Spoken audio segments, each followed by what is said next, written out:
ইন্নাল্লাযীনা ইয়াকুলুনা আমওয়ালাল ইয়াতামা যুলমান, মহান আল্লাহ জানিয়েছেন নিশ্চয়ই যারা এতিমের মাল ভক্ষণ করে অন্যায়ভাবে, নিশ্চয়ই যারা এতিমের মাল অন্যায়ভাবে ভক্ষণ করে, গরিবের মাল যারা অন্যায়ভাবে ভক্ষণ করে, মহান আল্লাহ বলেন ইন্নামা ইয়াকুলুনা ফি বুতুনিহিম নারা, মহান আল্লাহ জানিয়েছেন ওরা তো ওদের পেটের ভিতরে জাহান্নামের আগুন ঢোকায়। ওরা ওদের পেটের ভিতরে যে খাবারটা ঢোকায় ওটা আসলে খাবার নয়, মহান আল্লাহ বললেন আসলে ওটা জাহান্নামের। বলুন আগুন। তাহলে এই আয়াতে কি আছে? যারা এতিমের মাল অন্যায়ভাবে খায়,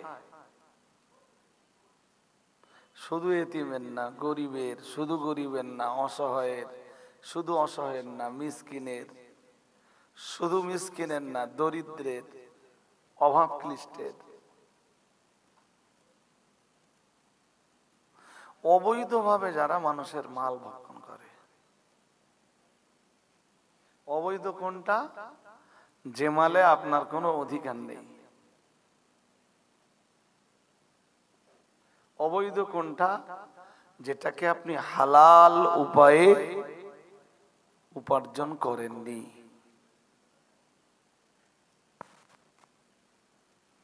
আজকে গোটা দেশের যা কন্ডিশন, মানুষের হালাল উপার্জন নেই বলবো না, তবে ব্যাপকভাবে হালালের সাথে হারাম ঢুকে গেছে। হালালটা আছে বলো,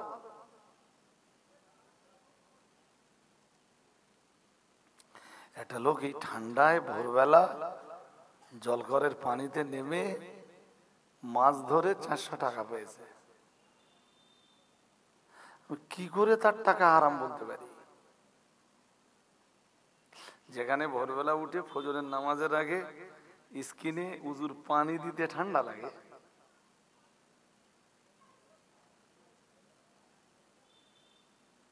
যারা ইট ভাটায় কাজকাম করে পয়সা উপার্জন করে, আমি তো জানি, ওই ভোর 3টে সাড়ে 3টে থেকে কাদায় হাত দিচ্ছে। সারাদিনে হয়তো 1500 ইট কেটে 750 টাকা কামাই করবে। আমি বলছি না ওর উপার্জন হারাম, আমি বলছি ওর উপার্জন হালাল, হালাল, হালাল। কিন্তু শয়তান এইটা কখনো চায় না যে কেউ হালাল খাক।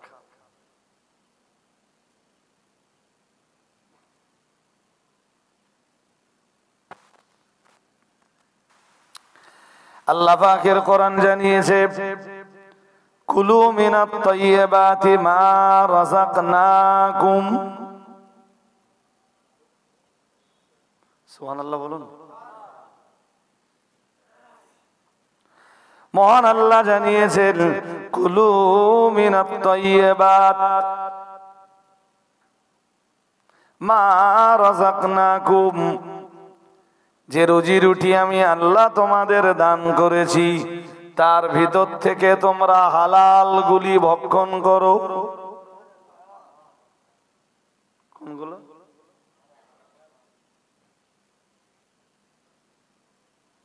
আমি চালের দোকানদার, ফর এক্সাম্পল, আপনি হাড় ভাঙা পরিশ্রমের টাকা নিয়ে আমার দোকান থেকে চাল কিনে নিয়ে রান্না করে খেলেন, হালাল।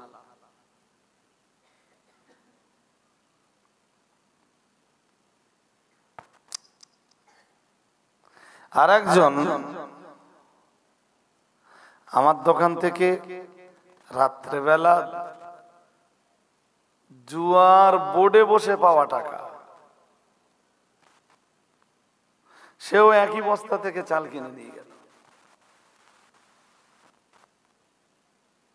আসলে চাল কি হারাম?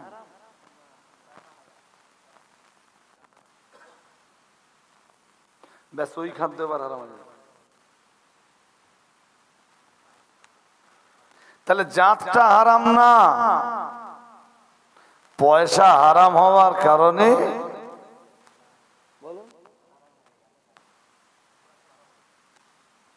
বুঝতেছেন না আপনারা নাকি? কিছু জিনিস আছে যার জাত হারাম, জাত জাত সত্তা। যেমন শুকরের গোশত। কিসের গোশত? ও যদি কেউ হালাল পয়সা দিয়ে কিনেও খায় তবুও কি?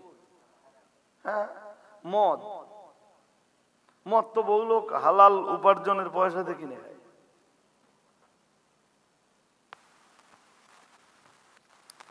যেটার সত্তা হারাম,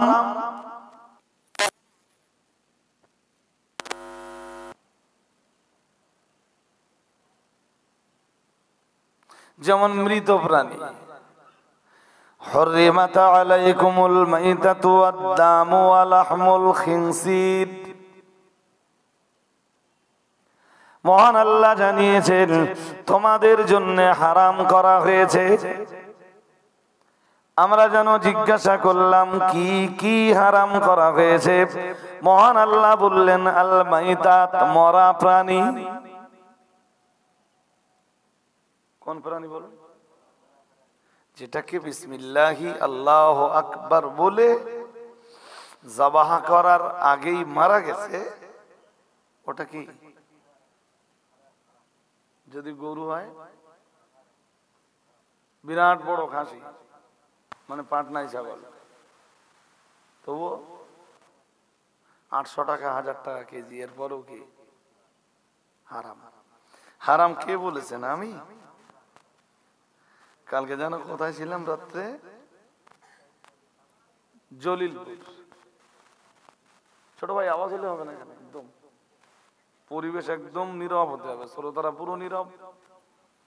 আমি এই টুক টুক টুক টুক করে কোরআন পড়বো আর আপনাদেরকে দুটো কথা শোনাবো ইনশাআল্লাহ। আমি যে আয়াতটা পড়ছি না, আয়াতটা 6 পারা সূরা মায়দার 3 নম্বর আয়াত। আপনারা খুলে দেখবেন, হারামের লিস্ট আল্লাহ, হারামের যে তালিকা, ওই এক আয়াতে আল্লাহ দিয়ে দিয়েছেন।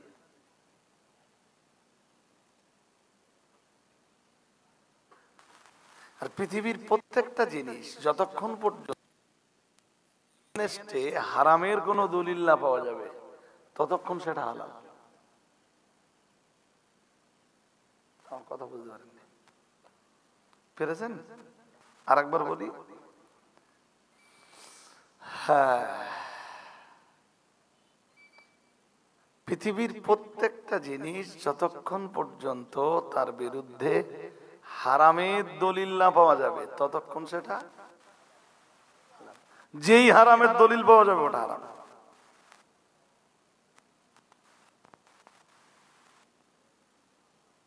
অনেক সময় দেখবেন ঠেলাঠেলি হয়, বোকার দল, গোমড়ার দল বোঝে না একটা বিষয়। একজন বলছে হালাল আর একজন বলছে হারাম। যে হালাল বলছে ও বলছে তুই দলিল দে, আর যে হারাম বলছে ও বলছে তুই দলিল দে। আচ্ছা, আপনাদের তো বুদ্ধি জ্ঞান আছে, বলেন দিন কে দলিল দেবে?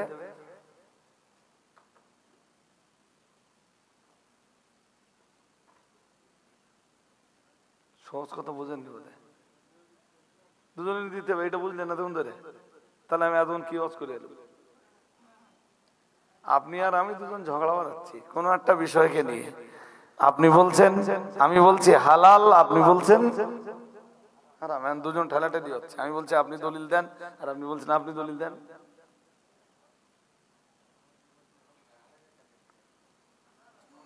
না, তার আগে মূলনীতিটা শিখে নেন। তো আমরা এরকম ঠেলাঠেলি অ্যাভেলেবেল সমাজের মাটিতে করি।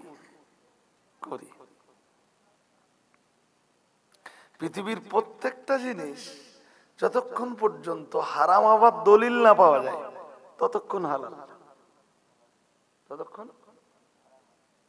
হালাল। তাহলে যে হারাম বলবে দলিল তার দিতে হবে।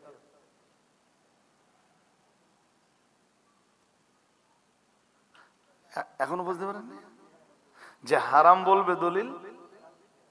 আরে ভাই, পৃথিবীর প্রত্যেকটা জিনিস ততক্ষণ হালাল যতক্ষণ হারাম হওয়ার কোন নাস, হারাম হওয়ার কোন দলিল না পাওয়া যায়। মরা প্রাণী হারাম কেন? আল্লাহ কোরআনে হারাম বলেছেন, তাই হারাম।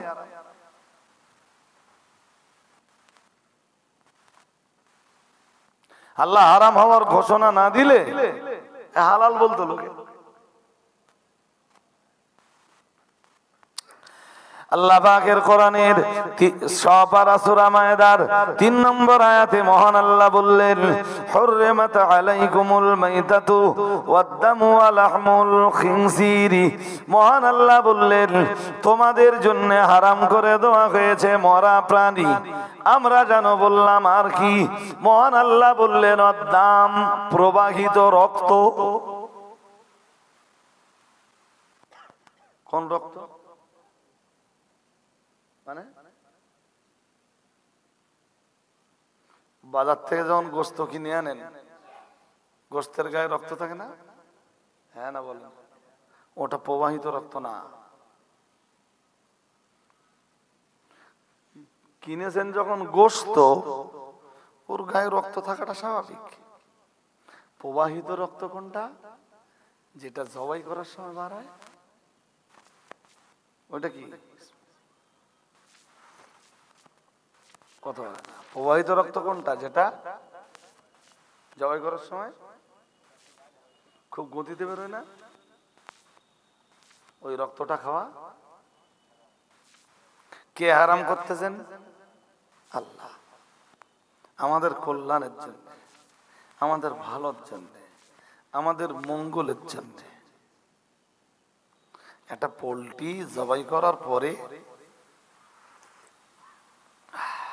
এই যে এইভাবে ধরা হলো, এইভাবে করতে হবে, যেটা মার্কেট গুলোতে হয়। মাথাটা এক সাইডে পড়ে থাকলো, মাথাটা ডান হাতে কি মাথাটা বাম হাতে, এবারে ঠিক এইভাবে এরকম করে চেপে দিলে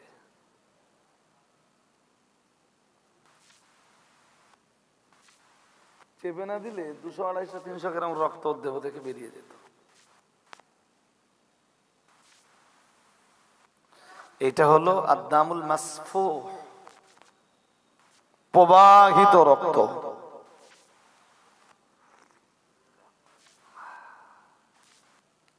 কি রক্ত বলুন? কালকে যখন বলবেন যে রাজা আলী সাহেব রক্ত হারাম বলে গেছে, তখন এটাও বলবেন রাজা আলী সাহেব বলেছেন প্রবাহিত রক্ত। তাফসীর কারকরা ওই আয়াতের তাফসীরে তাই লিখেছেন, হুররিমাত আলাইকুমুল মাইতাতু ওয়াদ-দামু ওয়া লাহমুল খিনজির। মহান আল্লাহ জানিয়েছেন, তোমাদের জন্য হারাম করা হয়েছে মৃত প্রাণী, মৃত জন্তু। এরপরে আল্লাহ জানিয়েছেন ওয়াদ-দাম, ওই দাম শব্দের পাশেই তাফসীর কারকরা লিখেছেন আদ-দামুল মাসফুহ, প্রবাহিত রক্ত। কোন রক্ত? ওইটা যদি বান না হতে দেন, ওটা যদি আটকে দেন না, ওই যে গোস্তটা আছে না, ওই গোস্তের সাথে ভাইরাস ছড়িয়ে যেতে পারে।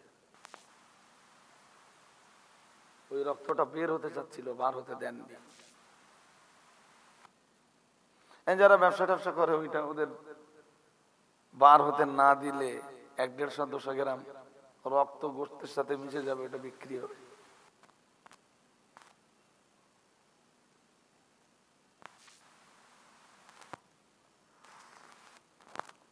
তিন আমি 4 নম্বর পর্যন্ত যাব, তার চেয়ে বেশি আজকে যাব না।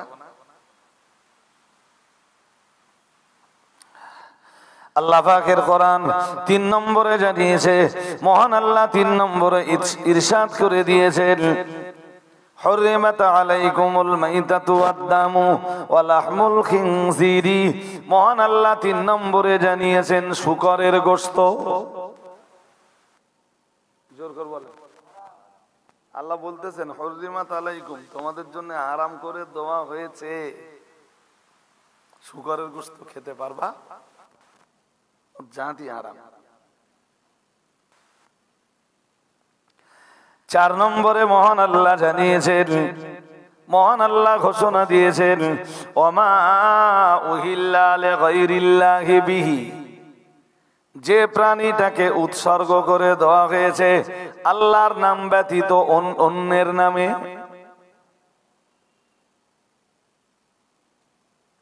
বুঝেননি? বুঝতেছেন? বুঝতেছেন না? বুঝতেছেন? হ্যাঁ না বলেন, বলতে হবে তাড়াতাড়ি। যে প্রাণীটাকে উৎসর্গ করে দেওয়া হয়েছে আল্লাহর নাম ব্যতীত অন্য কোন নামে,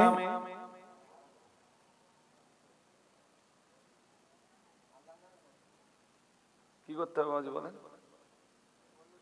উৎসর্গ। উৎসর্গ কি? জবাই করার আগে, অনেক আগে, ধরেন কেউ একটা গরু ছেড়ে দিলে আর বললে এটা এটা লক্ষ্মী ঠাকুরের নামে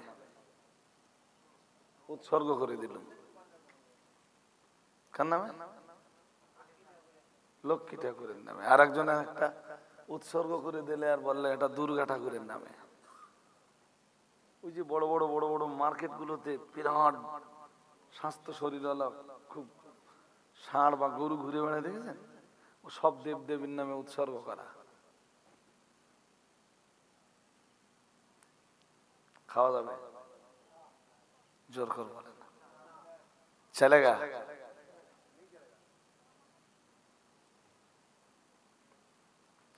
এ তো আর আমার কথা না, এসব কথা সব বলতেছেন কে? আল্লাহ শোনাচ্ছেন। কি খাবি কি খাবি নে। মানুষ যদি মনে করে যে আমি মানব না, তুই না মানলে আল্লাহর কি ক্ষতি আছে?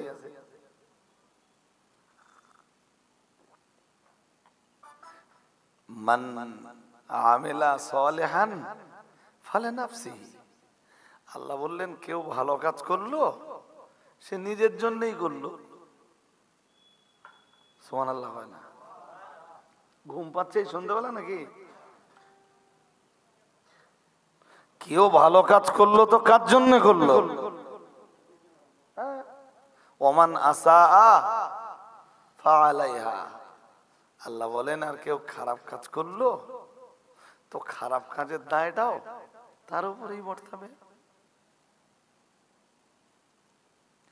মান আমিলা সালিহান ফালিনাফসিহি, মহান আল্লাহ জানিয়েছেন কেউ যদি ভালো কাজ করে ভালো কাজের ফলাফলটা তার জন্য সেই পাবে। মহান আল্লাহ আবার জানিয়েছেন ওমান আসা ফাআলাইহা, মহান আল্লাহ আবার জানিয়েছেন কেউ যদি খারাপ কাজ করে খারাপ কাজের দায়টাও তার উপরে বর্তাবে। কেউ যদি সালাত আদায় করে বিনিময়ে সে আল্লাহর কাছ থেকে পুরস্কার পাবে। আবার কেউ যদি সালাত আদায় না করে তার দায়বদ্ধতাটাও তার উপরেই চাপবে। মহান আল্লাহ অন্য আয়াতে জানিয়েছেন ওয়ালা তাজিরু ওয়াসিরাতু বিসরা উখরা, মহান আল্লাহ জানিয়েছেন সেদিন কেউ কারোর বোঝা বহন করবে, সেদিন কেউ কারোর বোঝা বহন। আজকে আপনার সাথে আমার সখ্যতা আছে, বন্ধুত্ব আছে, আপনার একটা বোঝা আমি বয়ে দিলাম, কিন্তু আল্লাহ বলতেছেন হাসরের মাঠে কেউ কারোর পাপের বোঝা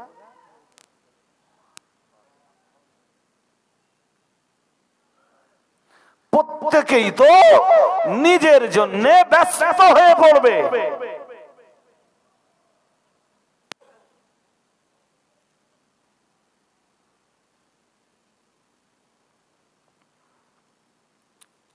4 নম্বরটা কি মনে রাখতে হবে আপনাদের, যদি ভুলে গেলেন তো আমার এই ওয়াজ করা পুরো বেকার হয়ে যাবে।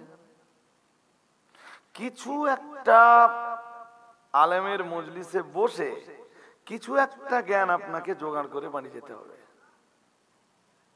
তবে এই মজলিসে আমার আসবার যেমন সার্থকতা হবে, আপনাদের অশোনার তেমন মূল্যায়ন হবে। সূরা মায়েদা 1 নম্বরের হারাম মৃত প্রাণী, 2 নম্বরের হারাম বলুন কোন রক্ত বলেছি? প্রবাহিত রক্ত। সূরা মায়েদা 3 নম্বর আয়াতে 3 নম্বর হারাম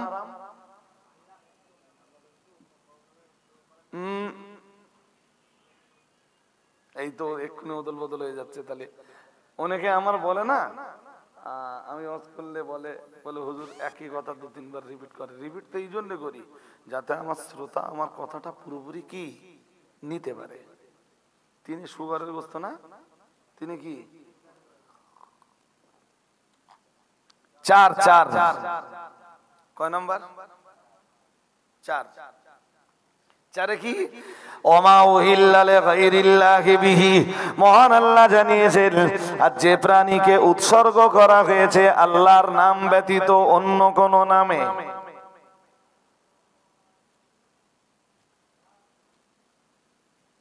শুনছেন? খাজা বাবার নামে দিয়ে দিলে মোরগ, কার নামে? হাড়োয়ায় কি আছে?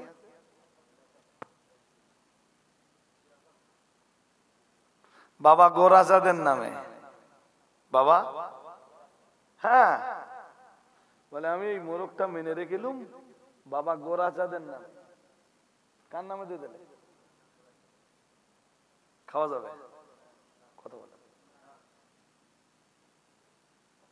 কালীর নামে দিলে যদি না খাওয়া যায়, দুর্গার নামে দিলে যদি না খাওয়া যায়, লক্ষ্মীর নামে দিলে যদি, বাবা গোরাচাঁদের নামে দিলেও আপনি ভাবতেছেন হুজুর আমার পীরের নামে দিচ্ছি, তা না। কে নিষেধ করতেছে? কথা বলে না। উৎসর্গ করতে হবে শুধু কার নামে?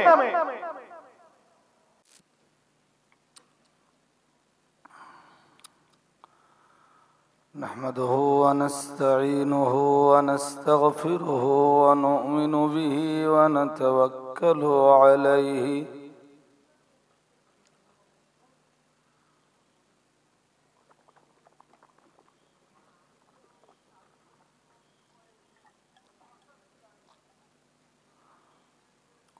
ونعوذ بالله من شرور أنفسنا ومن سيئات أعمالنا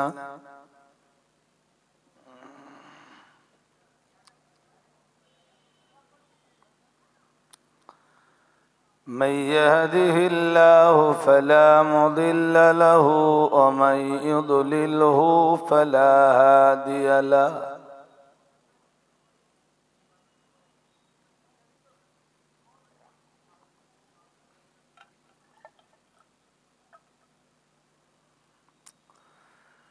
ونشهد أن لا إله إلا الله وحده لا شريك له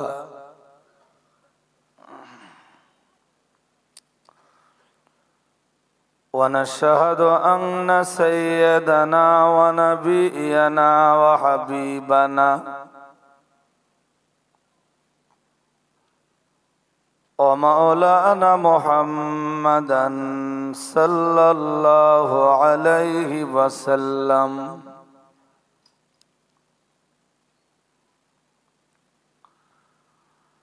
صلى الله عليه وسلم عبده ورسوله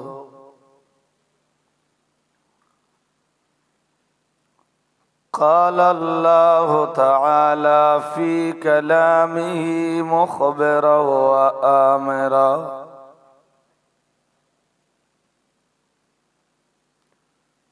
إن الله وملائكته وملائكته يصلون على النبي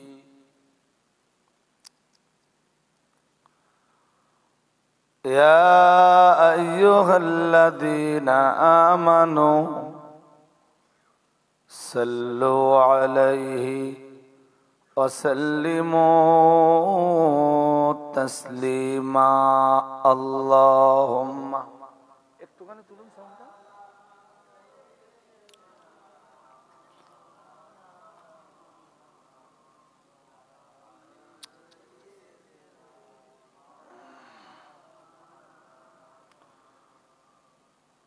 فقد قال الرب تبارك تعالى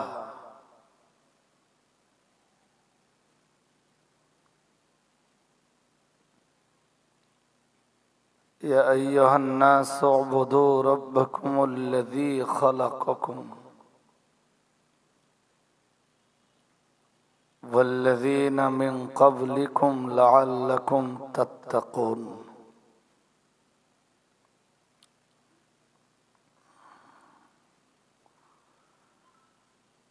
الذي جعل لكم الأرض فراشا والسماء بناء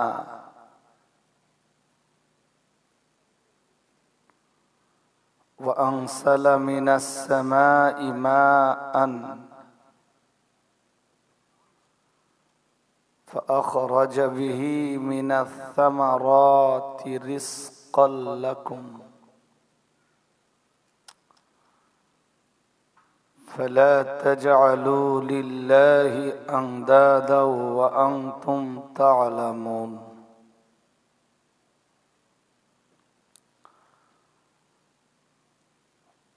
وقال تعالى في سورة الأعلى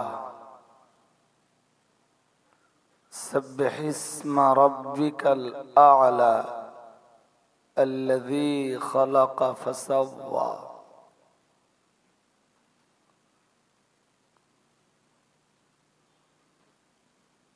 আজকের মজলিসের সাহেব সদর সভাপতি সাহেব দিগার ওয়াইদিনে হযরত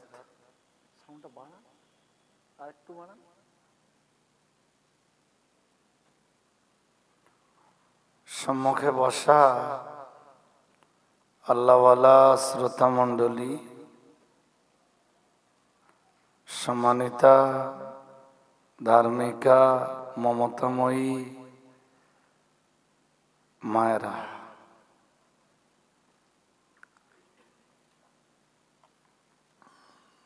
দরবারে ইলাহিতে কৃতজ্ঞতা। যিনি আজকের মাজলিসে আমাদের সকলকে আসার এবং বসবার তৌফিক নসিব করেছেন, আমরা সকলে পড়ি আলহামদুলিল্লাহ। আর একটু আওয়াজ তুলে বলেন আলহামদুলিল্লাহ।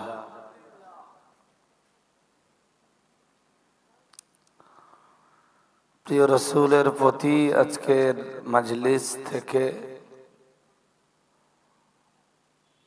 ভক্তিভরা কণ্ঠে সকলে একবার পড়ি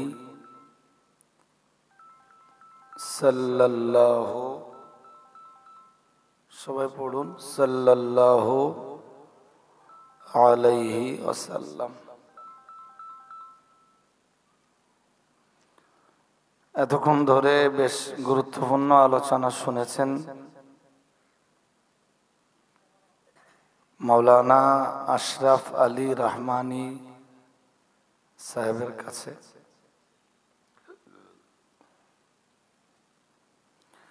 তিনি কম বেশি 2 ঘন্টা ধরে আপনাদেরকে তার সুললিত কণ্ঠের কোরআন হাদিসের আলোচনা শুনিয়েছেন।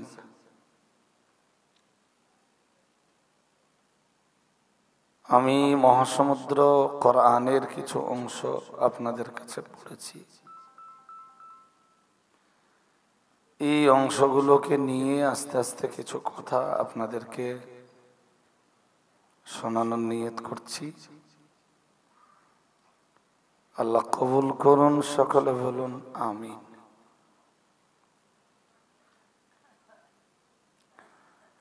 আরো একবার বলেন আমিন।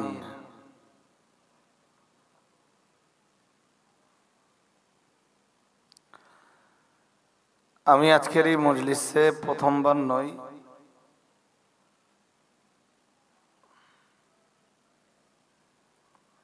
বহুবার এই মজলিসের আমন্ত্রিত একজন বক্তা হিসাবে এসেছি। আল্লাহর দরবারে অজস্র সুজুদ,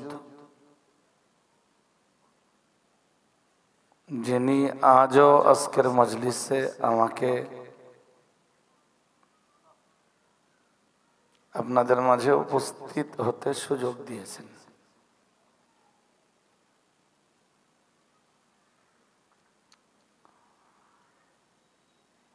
আমরা এখানে এসে যারা বসেছি, আমাদের সবাইকে আখিরাতের জীবনে সফল হতে হবে।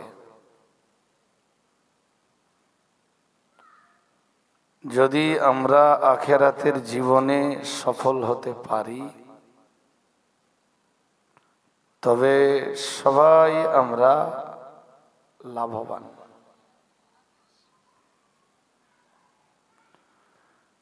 যদি আখিরাতের জীবনে সফল হতে না পারি,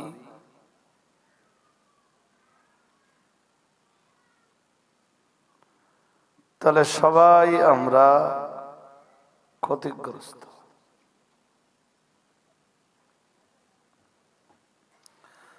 কোরআনুল কারীমের ভাষায় আল্লাহ বলেছেন,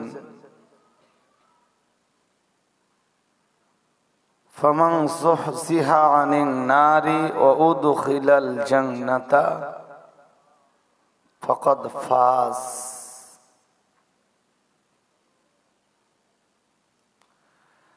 আল্লাহ বলেন, যাদেরকে জাহান্নাম থেকে দূরে রাখা হয়েছে এবং জান্নাতে প্রবেশ করানো হয়েছে, প্রবেশ করানো হবে এটা বলেননি, বলেছেন প্রবেশ করানো হবে। হবে বলেননি, হয়েছে। ফাকাদ ফাজ,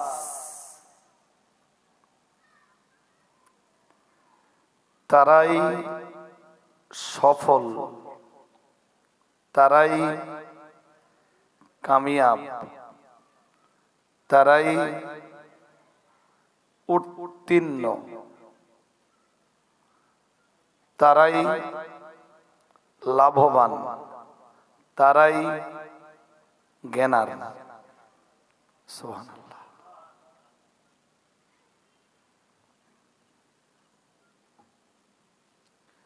জলঘরের ব্যবসায় আপনি বিরাট অঙ্কের টাকা লাভ করেছেন। এক বছরে মনে করুন 20 লক্ষ টাকা আপনি ফায়দা উঠিয়েছেন।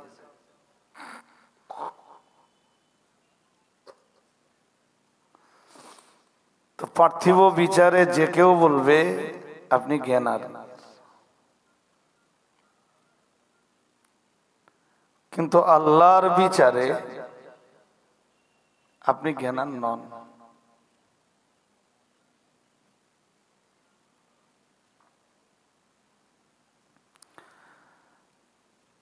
উঁচু পর্যায়ের লেখাপড়া শিখে,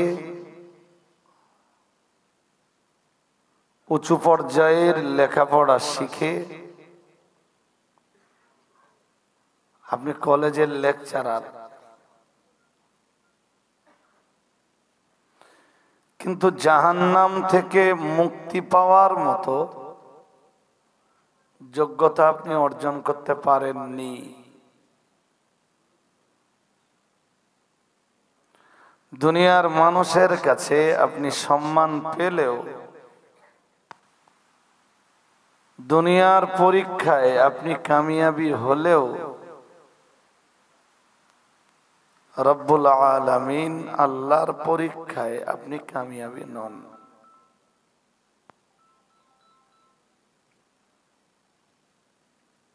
স্টেজে আমি পরে ফোন করেন।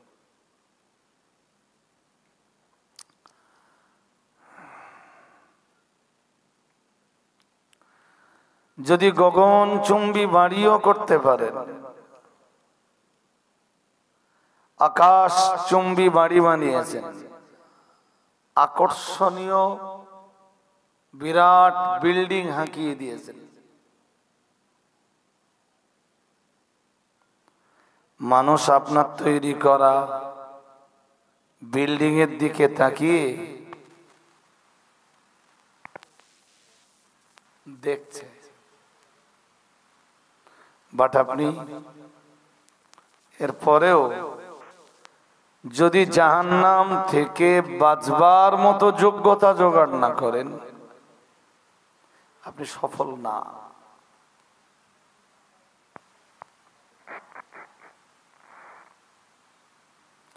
বরং যদি গগনচুম্বী বালাখানা তৈরি করতে যে আপনি যদি হারামের আশ্রয় নিয়ে থাকেন, অর্থাৎ হারাম উপার্জন দিয়ে যদি আকাশ চুম্বী বিল্ডিং বানান,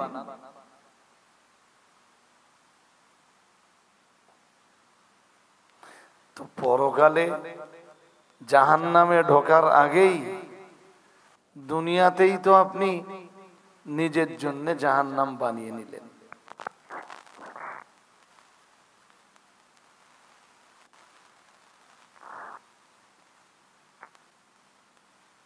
হারাম অর্থ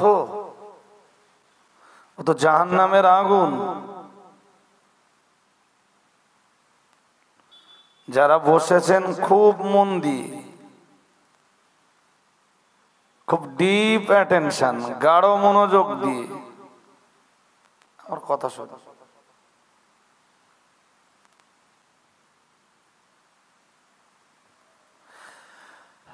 আয়ের উৎস যদি হারাম হয়, আসলে উপার্জিত হারাম টাকাটা টাকা না, ওটা জাহান্নামের আগুন।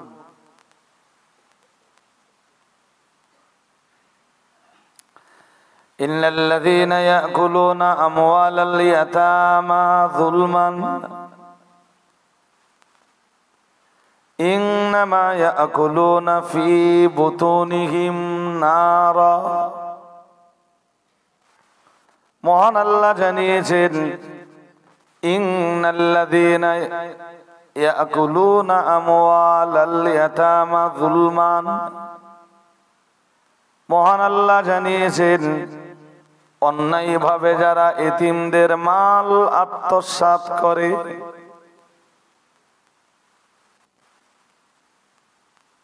যারা বসেছেন আরো মনোযোগ আপনাদের বাড়াতে হবে। এবং আমি যেটুকু সময়ে আপনাদের কাছে আছি, কোরআনুল কারীম এবং আহাদিসে নবাবী থেকে কিছু মুখ্য কথা আপনাকে এই স্বল্প সময়ে শুনে নিতে হবে। আমার কথা কারোর জন্য মিষ্টি, কারোর জন্য টক, কারোর জন্য ঝাল লাগতেই পারে, কিন্তু যার ভিতরে ঈমান কাজ করবে, কোরআনের কোনো কথায় রাগ করবে না, বরং ও কি চেষ্টা করবে, ও চেষ্টা করবে ওর জীবনটাকে